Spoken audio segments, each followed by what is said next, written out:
We're sitting here, the vault's above ground. All the families out here. A burial service gone terribly wrong, captured all on camera. David Plank recorded this video on his cell phone.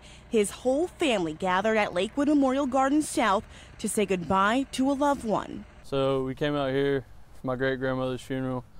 When we arrived, we were informed that the burial site wasn't ready yet. Far from ready, family members stood by in distress. This is the whole somebody else's casket they've dug into. Their great-grandmother, Ruth Smith, lying right here in this vault. There was no formality to it. There was no professionalism. It was more or less just, well, we couldn't get it done. David gave us these receipts that show his grandmother paid Lakewood for the internment service back in 2013. Today, he says he feels like that money was wasted. It's an absolute disgrace.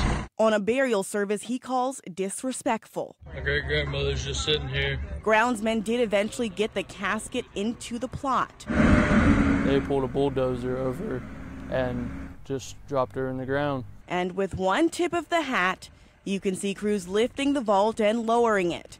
That's the last memory David has of his grandmother above ground. Me and my great-grandmother were really, really close.